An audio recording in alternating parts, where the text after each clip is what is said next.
Good afternoon. Today I'm going to analyze the symbolism of the Picasso painting Don Quixote. So first I'm going to summarize the story of Don Quixote and talk about what the painting is based off of.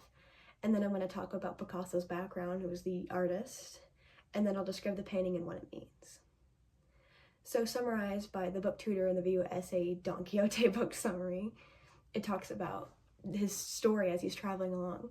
He wants to become a knight and he gives himself the name Don Quixote, and he gets in this whole suit of armor and he finds a steed horse and he rides around and he goes on several adventures, and he even picks up people, Sancho Panza, and he thinks that he's gonna go save this beautiful girl who he's never seen, but he's heard of her, so he thinks he's gonna meet her.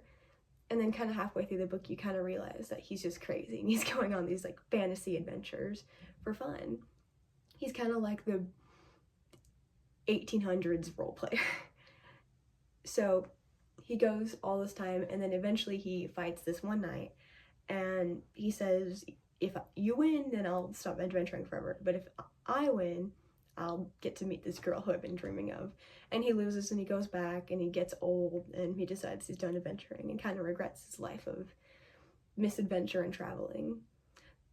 So now let's talk about the artist of this painting, Picasso. So according to Britannica, under the life of Picasso, he was born in 1881 and died at 1973 at the ripe age of 91.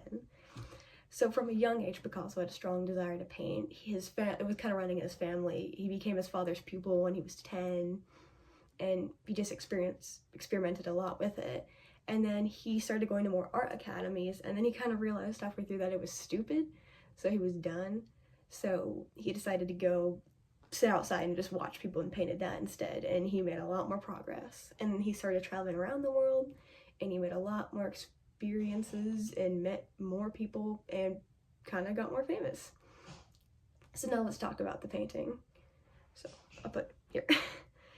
So according to Art and Context by Alicia Paliss, the artwork was done in 1955 using ink and paper. So it's more of a sketch, honestly, less of a painting. So it features Don Quixote to the right, who sits on this horse named Rocinante, and then his friend Sancho Panza, who sits on his donkey Dapple. And it just kind of is what the story's based off of. It kind of creates a sense of depth and okay. Picasso creates a sense of depth in the painting because, for instance, there's the windmills in the background you can see, which appear larger or further away, and it kind of gives you a good visual, even though there's not a lot of brush strokes. And then, according to the collector, the painting has two very important elements. First is the partnership between Don and Sancho Panza, who accompanies him on the journey. It's just that's the whole thing, is he makes friends, and even though they have more downs than ups, he still accompanies him the whole time. And it's interesting why he does that, because they also realize halfway through that this guy's kind of crazy. The second element in this painting is imagination. There's a part in the story where he sees windmills and he runs to them. There's about 30 in a field, and Don runs to them and he thinks they're giants. He starts fighting them, and that's the biggest moment of this guy's kind of crazy.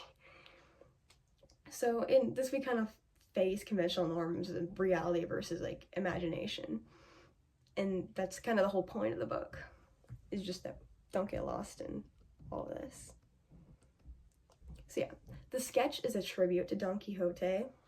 It was clearly a story that Picasso loved dearly and held very close to him. It was only, like I said, it was only a sketch, but it was still very famous at the time, and it got a lot more notoriety as he died.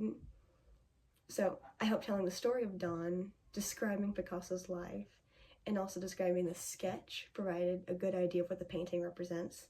There's a lot more depth to the painting that I didn't go into, but with the darker themes, it kind of shows depression, standard things like that. It's a cubist. It's not a cubist painting. Picasso's a cubist painter, but that was kind of out of the norm for him, which makes the painting even a little bit more famous. So yeah, I hope that gives a good idea of what the painting represents. I appreciate you for watching, and I hope you have a great day. That was